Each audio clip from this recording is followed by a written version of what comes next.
Like చేయండి, share చేయండి, comments రాయండి మన YouTube channel Prasanna knowledge centre.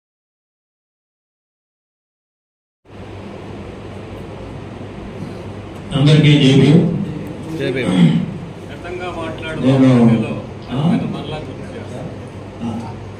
నేను ఈ సభకు రాలేదనుకున్నాను. కొంచెం నిన్ననే ఫోన్ విరిగిపోతే పీకిచ్చాను. అందుకని ఇప్పుడు గట్టిగా కూడా మాట్లాడలేను. నేను ఎట్టి పరిస్థితుల్లో సభలో హాజరయ్యి ఈ నాగేశ్వరం, మన రమణ, మన నీలాంబరం, మన సార్ కాపు శ్రీనివాస్ గారు అంతా మన మంచి పుస్తకం జాషువా కల్చరల్ సెంటర్ భీమసేన సేవాదళి సాయంత్రం పూట నాగస్వరాన్ని వినిపిస్తారు, మనం ఆస్వాదించాలనే ఉద్దేశంతో ఓపిక చేసుకుని ఇచ్చాను. మరి ఇంత గొప్ప కార్యక్రమం పెట్టిన నిర్వాహకులందరికీ బహుజన కరటాల పక్షాన ముందుగా జై భీములు పలుకుతున్నాను. కోయికోడి శ్రావణకి బహుజన కరటాలు మాస్ పత్రికకి, ఒక కవికి ఒక మాస్ పత్రిక బహుజన పత్రిక ఉండేటువంటి అవినాభావ సంబంధం అందరికీ తెలిసిందే. అట్లా మన లక్ష్మణశ్రీరామ్ గారి అంతటి గొప్ప సాహిత్య విమర్శకుడుగా ఇవాళ మన కోయికోటేశ్వరరావు గారు ఎమర్జ్ అయ్యాడన్న సంగతి మన అందరికీ తెలుసు. ఎందుకంటే ఒక కవిత్వమే కాదు, మన ఈ పుస్తకంలో బహుజన కరటాలు కవిత్వం తక్కువే వచ్చినాయి. ఆయన రాసిన వ్యాసాలు, సంపాదకీయాలు ఇంకా చాలా హాస్యంతో కూడుకున్నాయి. ఎందుకంటే హాస్యం శత్రువుని చీల్చి చెండాటంలో చాలా శక్తివంతమైన పాత్ర పోషిస్తుందని డాక్టర్ బిఆర్ అంబేద్కర్ చెప్తారు. ఆ అంబేద్కర్ వారసత్వాన్ని కొనసాగిస్తూ తన సాహిత్యంలో కానీ, తన ఉపన్యాసంలో జలపాతం లాగొచ్చే ఉపన్యాసంలో కానీ మధ్యలో చమత్కార ధోరణితో ఒక హాస్య జల్లు కురిపించేటువంటి గొప్ప ఉపన్యాసకుడు, రచయిత మన కోయికోటేశ్వరరావు. మన మధ్య నగేష్ మన సభలో చూసుంటారు. నవ్వులు పువ్వుల ఈ సభ విరాజిల్లింది ఆయన మాట్లాడే ప్రతి మాటకి. అట్లా హాస్యం చిత్రుతో కూడుకున్నటువంటి గొప్ప రచనా వ్యాసంగం కలిగిన వ్యక్తి. అన్నిటికంటే ముఖ్యంగా ఒక కమిట్మెంట్ తోటి బాబాసాహెబ్ అంబేద్కర్, మాన్యశ్రీ కాంశీరాం, మహాకవి గౌరవం జాషువా నుంచి మన మధుర కవి మల్లవరపు జామ్ దాకా ఇట్లా ఎంతో మంది మీద ఒక పరిశీలనాత్మకమైనటువంటి దృష్టితోటి ఒక గొప్ప రచనలు మనకు అందించినటువంటి గొప్ప కవి. మన కలేపూర్ అనే చేత అప్పుడే ముందుమాట కనిపించాడు. 20 ఏళ్ల క్రితం రావాల్సిన పుస్తకం ఇప్పుడు వచ్చింది. ఈ దాంట్లో ఆయన రాసినట్టుగా దుఃఖం ఉంది, ఆగ్రహం ఉంది, ప్రేమ ఉంది, కరుణ ఉంది, నిరసన ఉంది, అన్నీ కూడా మన కోయి కాలం నుంచి జాలు అని చెప్పని అన్న చెప్తాడు. అట్లా ఈ హిందుత్వ వ్యవస్థ పైన, ఈ దోపిడీ వ్యవస్థ పైన, మనవాదం పైన, లేదా మాలామాదిరి లేదా గిరిజనులు, మహిళలు అందరూ సమస్త సంపన్న వర్ణాలకి, సంపన్న కులాలకి వాళ్ళ పక్షాన నిలిచి, వాళ్ళకు బాసటిగా నిలిచి గొప్ప సాహిత్య సేద్యం చేసినటువంటి వ్యక్తి. ముఖ్యంగా 2 ఉద్యమాలు మనకు తెలుసు, తెలంగాణ ఉద్యమం, దండోర ఉద్యమం. ఈ 2 ఉద్యమాల్లో అత్యంత కీలకమైన పాత్ర పోషించారు. కవులు కేవలం రాసి పడేస్తారు, ఆచరణలో చాలా తక్కువ మంది ఉంటారు. కానీ తాను రాసిన దాన్ని ఆచరణలో చూపించేటువంటి అతి తక్కువ మంది కవుల్లో కోయికోటేశ్వరరావు ఒక ప్రముఖమైన వ్యక్తి అని చెప్పి నేను చెప్పదలుచుకున్నాను. కావడి కొండలు అని చెప్పని దానికి సంపాదకత్వం వహించి తెలంగాణ ఉద్యమానికి ఒక సంఘీభావంగా కొండంత అండానందించినటువంటి ఘనత మన కోయికోటేశ్వరరావు అనుకుంటాం.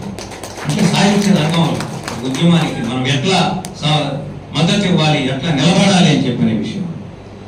అట్లా మరి దండోర ఉద్యమం ఏదైతే మనం ఒక వ్యాన్ గార్డ్ రోల్ ప్లే, విప్లవాత్మక శక్తిగా ఉండాల్సినటువంటి దళిత కులాల మధ్య ఒక చిన్న సమస్య, దళిత జాతుల్లోనే అతి తక్కువ మందికి విద్యావంతులకు సంబంధించిన సమస్య మొత్తం జాతి సమస్యగా వచ్చి దాన్ని మొత్తం జాతి ఒక విపత్కరమైన పరిస్థితుల్లో మాలామాదిగల సమాజం వచ్చినప్పుడు మనం ఎటువైపు ఉండాలి, దాని పట్ల నైంగిక మాటలు మాట్లాడే వాళ్ళు చాలా మంది ఉంటారు.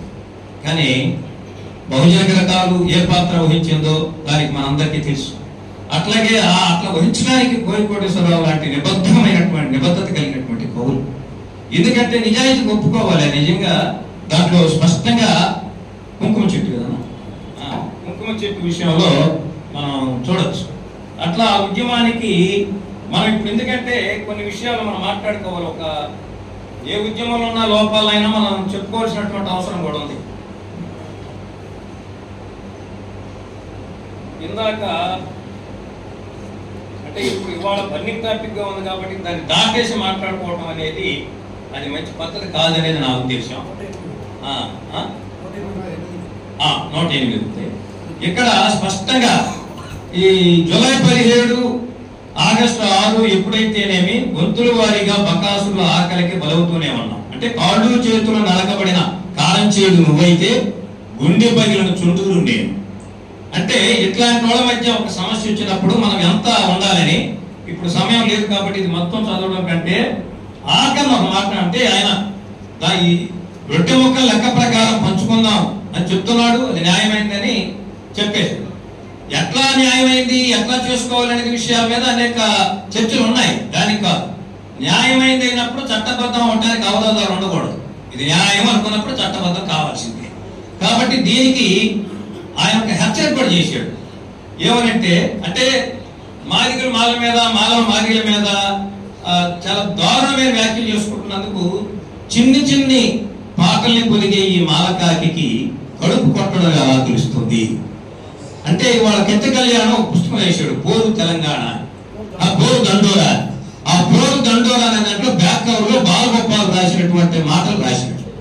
అంటే ఈ నిత్యుల మెట్ల కొలగా వస్తే కారణం తప్ప మాదిగల మధ్య మాదిగలకి అన్యాయం జరగడానికి మాలలు కాదు, మాలకి అన్యాయం మాదిగలు కాదు అనేది చాలా క్లియర్ గా మనం ఏదైతే ఒక స్ఫూర్తిగా తీసుకుంటున్నామో బాలగోపాల్ గారి వ్యాఖ్యానాన్ని, దాన్ని వదిలేసి వర్గ శత్రువుల కంటే మిన్నగా ఒకరికొకరు కొత్తలు చూసుకోవడం అనేది వాళ్ళు జరుగుతుంది.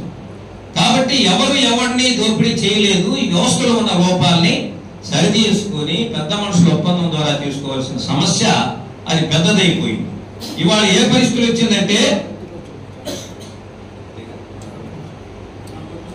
నా గొంతులో చెదిరించే గోరంత దీపాలపై నువ్వు కృత్రిమ సుడిగాలిని కుమ్మరించనక్కర్లేదు, కోకిల నీతిపై గుప్పుడు జాలు నవ్వులు విసిరి అని ఇట్లా అన్ని ప్రతి వాక్యం కూడా దీంట్లో మనకు ఒక దిశానిర్దేశం చేసింది.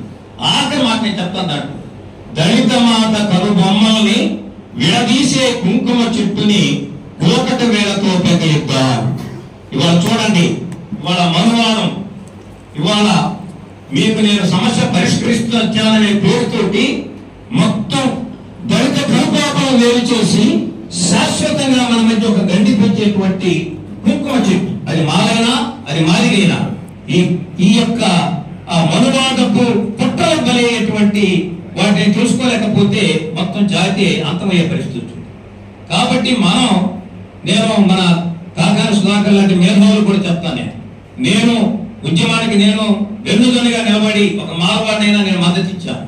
కానీ ఎప్పుడైతే మనువాదుల బీజేపీ కాషాయ మోకల విషకౌగుల్లోకి ఉద్యమ నాయకులు, ఉద్యమం మొత్తం అంటే ఉద్యమ సారనుకున్న అతను ఎప్పుడైతే వాయిపోయాడో, లొంగిపోయాడో, అప్పుడు స్పష్టంగా నాయకత్వం యొక్క పాత్ర గురించి విమర్శించాల్సినటువంటి పరిస్థితి వచ్చింది.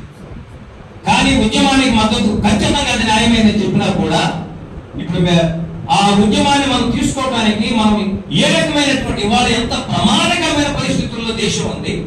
ఇవాళ మనువాద కాషాయ శక్తులు మనం ఎంత దుర్మార్గమైన పరిస్థితుల్లోకి నెట్టబడుతుంది.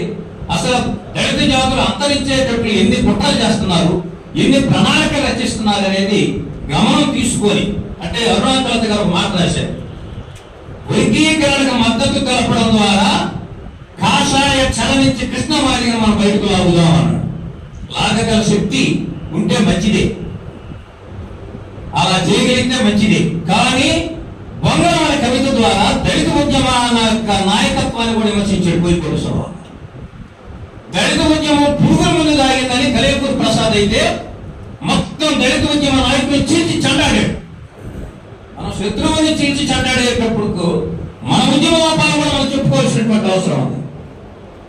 కాబట్టి అట్లాంటి పాత్ర కూడా ఉద్యమ నాయకులు చేసేటువంటి తప్పటడుగులు భవిష్యత్తులో జాతి సర్వ వినాశనానికి ఎట్లా దారి తీస్తాయో కనిపెట్టి సరిదిద్దాల్సినటువంటి అవసరం కూడా మన మాలా మాది కులాలు ఉన్నటువంటి అంబేద్కరిస్టులైనటువంటి మేధావుల పైన ఉందని నేను చెప్పదలుచుకున్నాను.